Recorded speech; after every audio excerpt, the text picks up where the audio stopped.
展开南薰殿的画像，真实的包拯并非黑脸，而是一位面庞白皙、手握毛笔的文弱书生。百姓不信凡人能抗衡皇权，便用浓墨涂去了他的温润。绝望的苍生需要一尊如冷铁般无情的泥塑神明来安放苦难。夜风穿堂，请闭眼安听。若决心安，不妨订阅。今晚让我们洗去那层黑色油彩，看一介凡人书生如何用血肉之躯对抗整座天道。时间倒流回公元999年，北宋咸平2年的惊蛰刚刚过去，在遥远的北方边境，辽国的铁骑正与大宋的边防军隔着黄沙对峙，战马嚼碎枯草的声音里透着肃杀。而在几百里外的繁华汴京城里，宋真宗赵恒正倚在暖阁的软榻上，享受着盛世的余晖。这座当时天下最大的都市，护城河里都流淌着融化的胭脂与碎金的柔光。天威笼罩下的汴京，连呼吸都透着纸醉金迷的甜腻。就在这同一时刻，远离京畿的泸州合肥，一处普通的官宦宅邸内，一声婴儿的啼哭划破了清晨的冷雾。这声啼哭显得绵软单薄，四周没有红，微微捋了捋斑白的胡须。这个被取名为包拯的男婴是家里的第3个儿子。民间戏台上的梆子敲得震天响，戏文里总爱唱包拯生来黑丑，被狠心的父亲置入牛棚，全靠嫂嫂用米汤一口口喂活。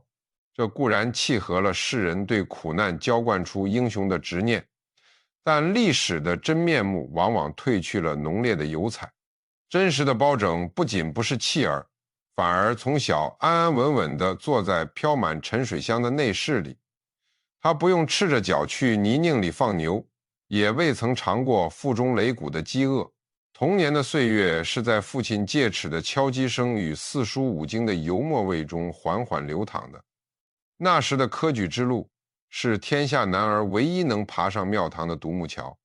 包拯并非精才绝艳的神童，他写不出7岁咏鹅的灵动，也没有名满天下的早慧。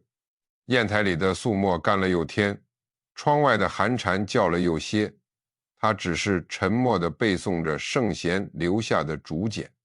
紫檀木桌前的油灯熬干了一盏又一盏，少年的脊背在长年累月的伏案中微微弓起。他按部就班地在一场场秋闱与春闱中跋涉，像一颗被规矩打磨的棋子。直到宋仁宗天圣5年的那个初春，公元1027年，汴京贡院的号舍里弥漫着发霉的寒气，漏涧滴水的声音在寂静的考场里敲打着每一个举子的心神。28岁的包拯端坐在冷板凳上，悬碗提笔，将蘸满浓墨的羊毫按在了泛黄的藤纸上。28岁，在宋代官场是一个进退有度的好年岁，褪去了少年的青涩，又未染上老朽的木气。那一年，他的名字赫然出现在金榜之上，一袭崭新的进士绿袍披在了他的身上，吏部的任命文书带着鲜红的大印，连同一方铜制官印，很快送到了他的面前。朝廷授他大理评事，出任建昌县知县。建昌县地处江西永修，山温水软，对于一个苦读20年的寒门学子来说，这是踏入皇权权力网的第一张金字招牌。同榜的进士们早已开始互相宴请，酒杯碰撞的清脆声在汴京的各大酒楼里此起彼伏，所有人都在等着看这位新科知县如何跨上高头大马，去封疆大吏的宴席上推杯换盏。包拯盯着木匣子里泛着冷光的官印，看了足足半个时辰没有眨眼。随后他将官印重新盖好，连同那张多少人梦寐以求的任命书，原封不动地退回了吏部。在那个讲究变通的年代，朝廷允许官员带着父母赴任，或者用朝廷的俸禄雇人侍奉，但在包拯那颗被圣贤书浸透的脑袋里，孝道是一道不容任何缝隙的死令。父母年事已高，受不住江南的湿冷与长途颠簸，他便决意不去。吏部负责选官的郎中叹了口气，笔尖一转，又给了他一个离家极近的差事。和州监税就在安徽老家附近，既不耽误领朝廷的俸银，也能每日晨昏定省。包拯穿上官服，去河州的衙署里坐了几天堂，官秤上的铜钱当啷作响，算盘珠子拨得上下翻飞，可他却觉得这声音吵闹的刺耳。他发现只要身上还穿着这身官皮，心里挂着衙门的公事，就无法全心全意地端奉父母的汤药。在一个阴冷的清晨，他解下了头上的乌纱，脱下那身绿年不过是史官笔下轻描淡写的一行墨迹，但在漫长的生命里，那是3650个日升月落，是铜镜里的鬓角从乌黑一点点染上微霜的煎熬。10年的乡野岁月里，汴京城的政治版图早已翻覆了无数回。当年同榜的进士，有人已经换上了朱红色的高官朝服，有人已经跻身中书。欧阳修的诗文传唱在大街小巷，范仲淹的改革暗潮正在朝堂上翻涌。大宋的官场犹如一锅沸水，所有人都在踩着别人的肩膀拼命往上爬，只有包拯仿佛被封印在了一个静止的旧梦里。他每日的差事便是在黄泥小红炉上摇着芭蕉扇，看着药罐里咕噜噜冒出的苦涩白气。他在村头的老槐树下看蚂蚁搬家，听着邻家土狗在午后的吠叫。对于一个胸藏锦绣的男儿来说，眼睁睁看着自己的抱负在柴米油盐中发霉，内心的暗流不可能毫无波澜。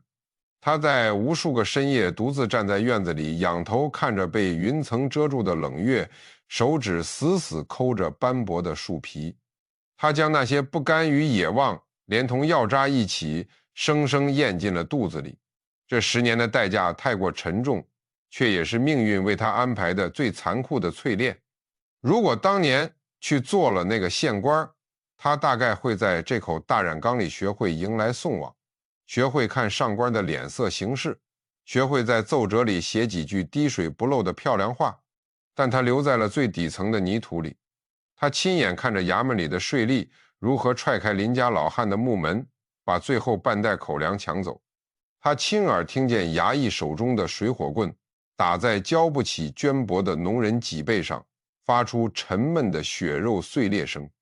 奏折上那些轻飘飘的税收数字，在他的眼睛里变成了带着血腥味的哀嚎。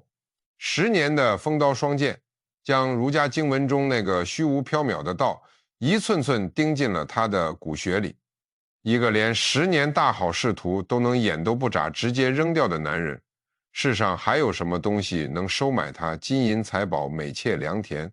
在他眼里不过是过眼云烟。他在漫长的孤寂中硬生生把自己烧成了一块又冷又硬的顽石。堂屋里的棺木落了钉，父母相继撒手人寰。包拯在父母的坟冢旁搭起了一间不避风雨的茅草棚，披麻戴孝，一守就是27个月。坟头的野草枯了又青，冷风透过草棚的缝隙，吹得他行销骨立。守孝期满的那天，他依然贵经尽到了绝处。如今将近40岁，国家养士不易，总该去庙堂上做些事情了。包拯微微垂下眼睑，看着地上的残叶良久，他撑着麻杖缓缓站了起来。那一年他39岁。39岁在孔子的训导里已是快要不惑的年纪，人生本该定了规矩。作为一个新入官场的官员，他显得格格不入。当他挑起简单的行囊，告别了故乡的黄土，踏上前往京城选官的木船时，江面上的冷风吹得他衣袂翻飞，木船的跳板发出吱呀的闷响，浑浊的江水拍打着船舷。他站在船头，看着水面上倒映出的那张布满沧桑的脸，他没有带任何拜门子的名帖，也没有准备用来疏通关节的冰炭镜。10年的蹉跎让他彻底断绝了少年得志的轻狂。他不再是一张任人涂抹的白纸，而是一把在幽暗岁月中千锤百炼、带着森冷寒意的重剑。他带着满身洗不掉的泥土气，带着对底层苦难的烙印，一头扎进了那个即将被他搅得天翻地覆的帝国官僚网。船头靠岸，跳板搭上了汴京的青石板路，包拯踩了上去。朝廷最终给了他一个监察御史的位子，这是言官，手里握着封文言事的权柄。用后世的话说，这职位就是天生用来挑刺的。宋代的官场讲究和光同尘，多数御史在上书弹劾时，笔锋总会留3分余地。毕竟风水轮流转，今日的死敌也许就是明日的同僚。大家都在这套心照不宣的规则里玩着平衡之术。但包拯偏不，他上任第1天，既没有去拜会顶头上司，也没有去酒楼联络当年的同窗。他提着一支蘸饱了浓墨的斗笔，在自家府邸的大门上一笔一划写下了6个大字：拒绝一切私信。这6个字力透纸背，墨汁顺着木纹滴落在石阶上，仿佛划下了一道生死界限。在那个靠着诗词唱和、人情往来维系官声的士大夫圈子里，这无异于一种惨烈的社交自焚。旧日的同窗提着几盒家乡的糕点，满脸堆笑地站在包府门外，想要叙叙旧情。门房冷着脸将礼盒推了回去，重重地关上了那扇钉着铜钉的大门。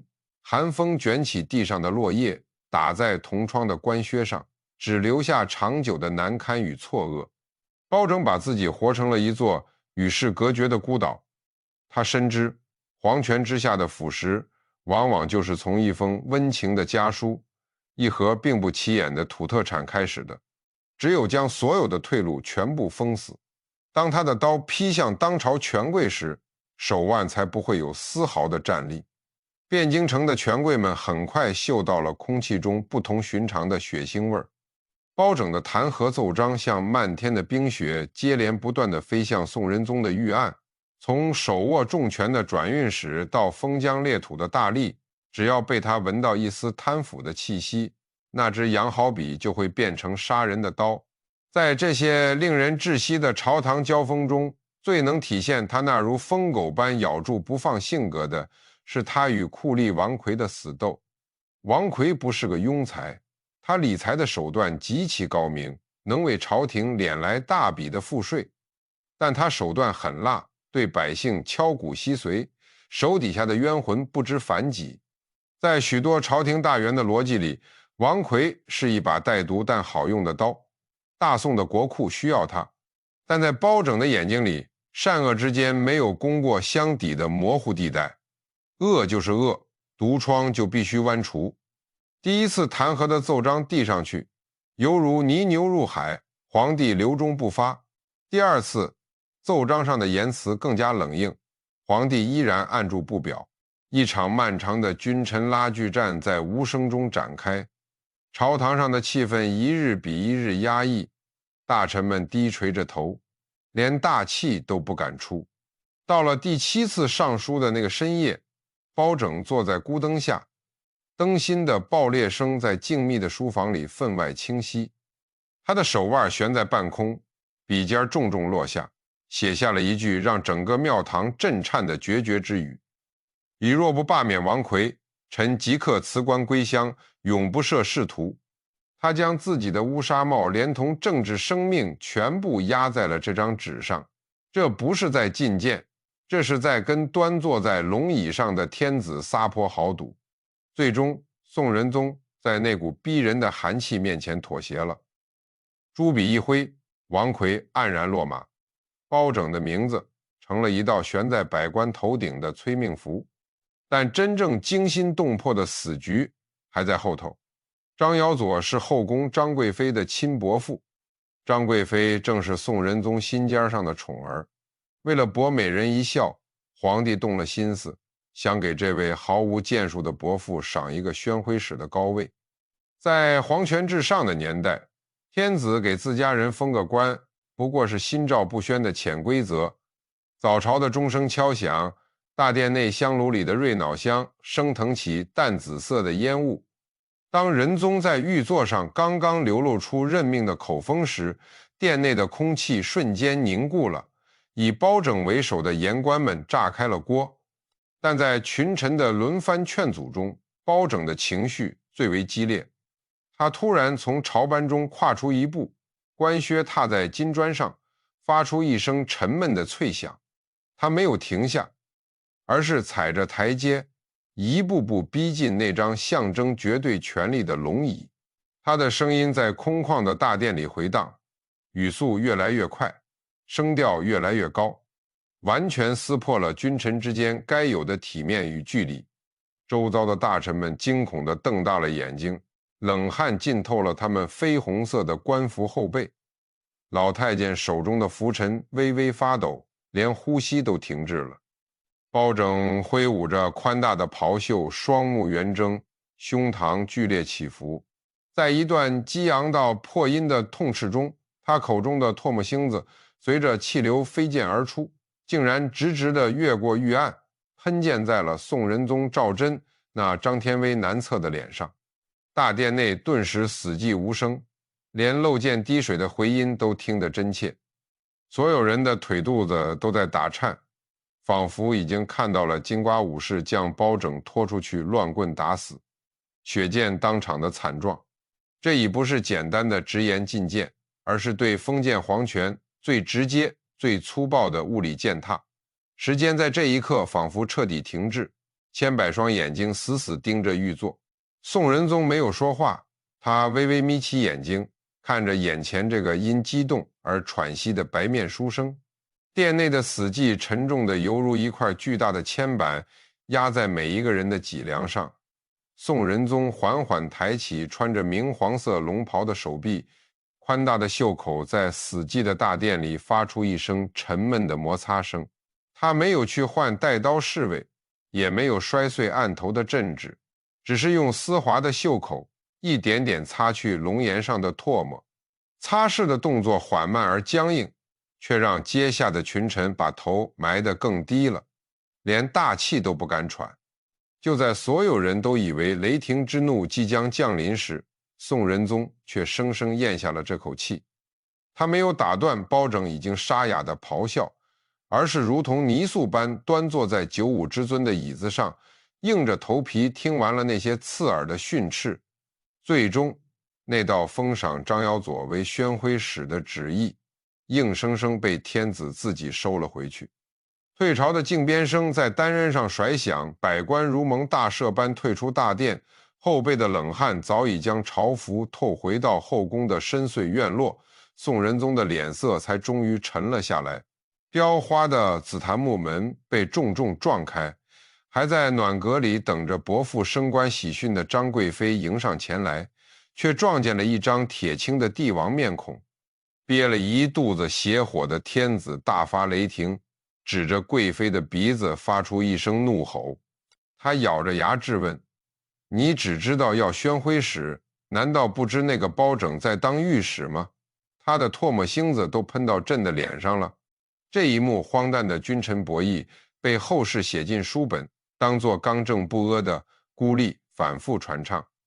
但若拨开那层忠臣死谏的光环，用宿命般的眼光去审视，这其实是封建皇权中最为隐秘的帝王心术。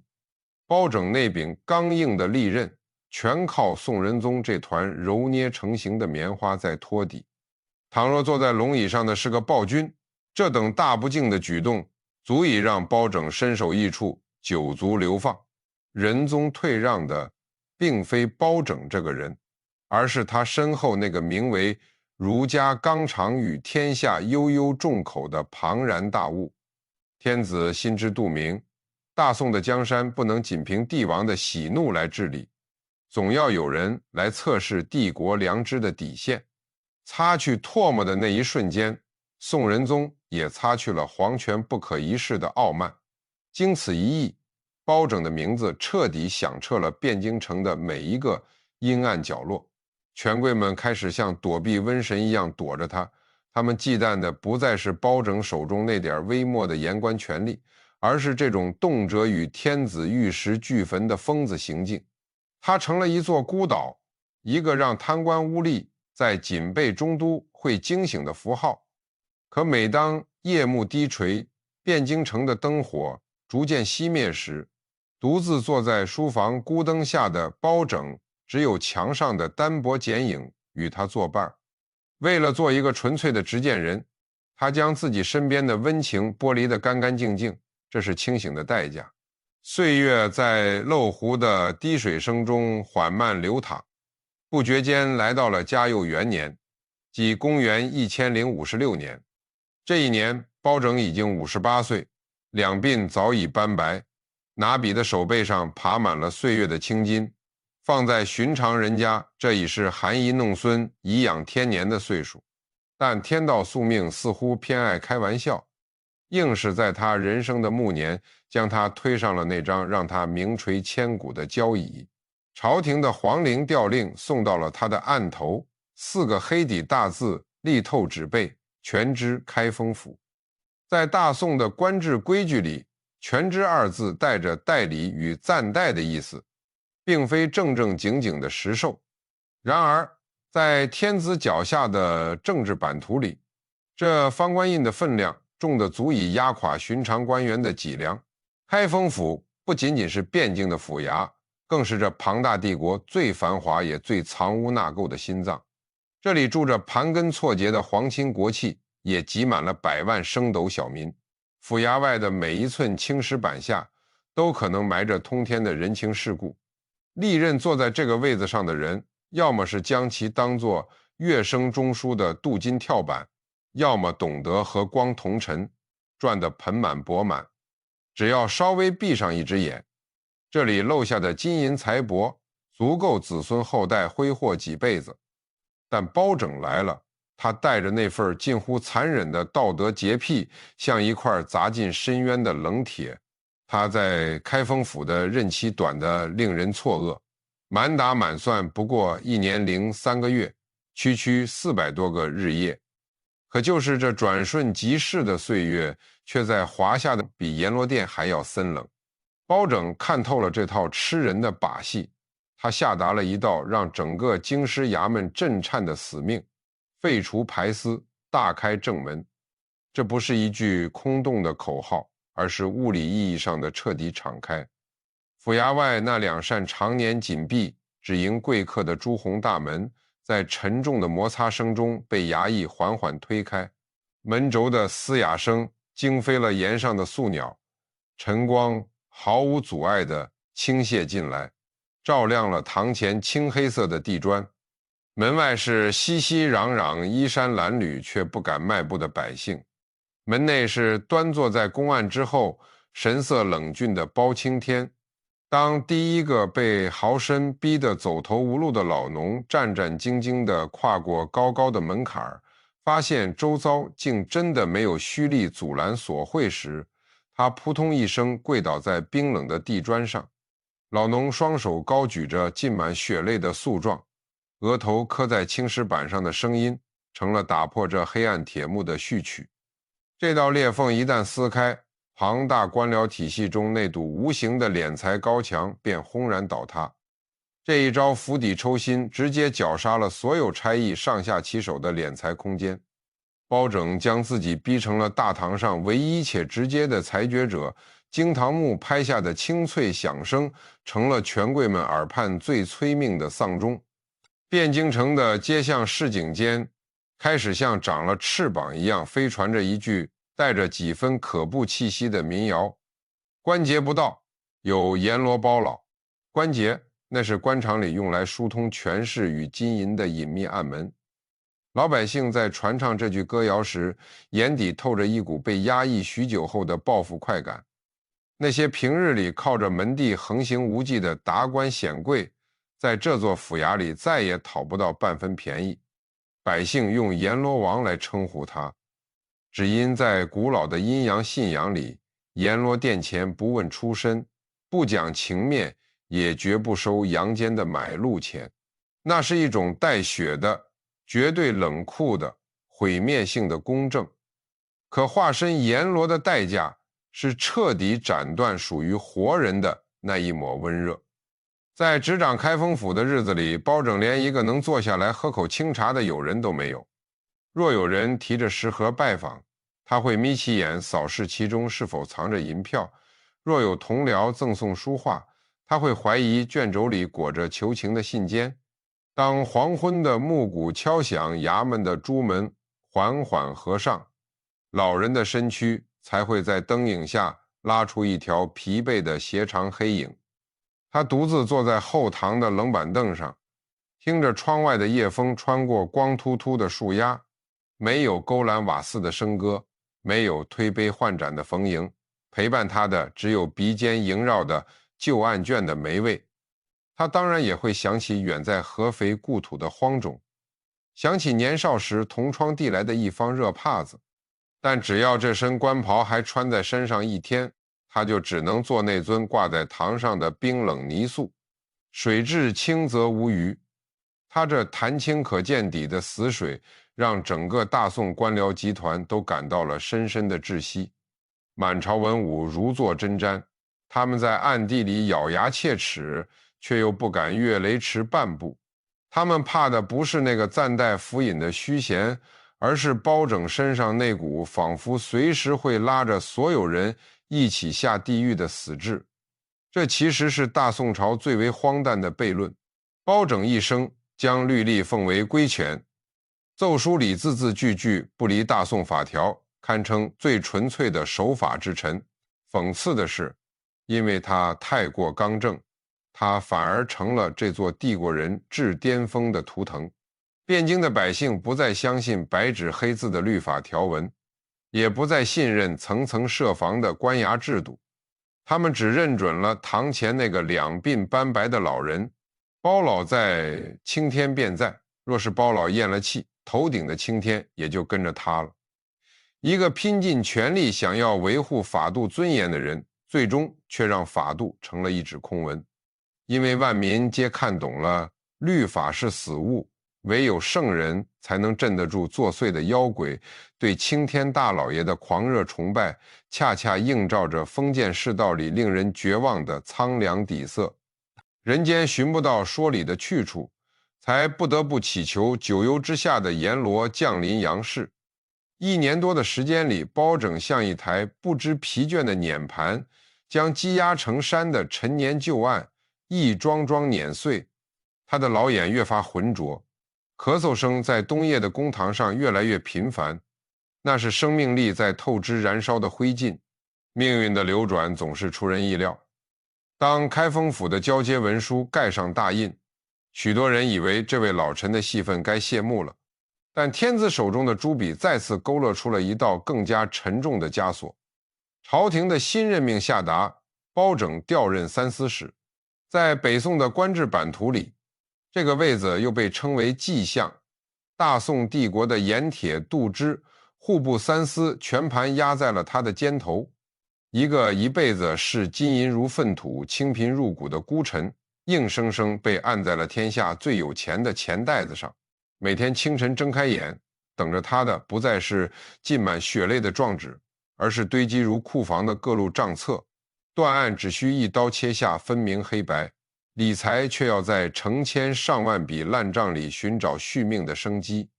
彼时的大宋盛世之下，早已千疮百孔，冗官、冗兵、冗费像3座看不见的大山，压得国库喘不过气来。每一次提笔批复拨款，背后都牵扯着京中门阀世家的贪婪目光。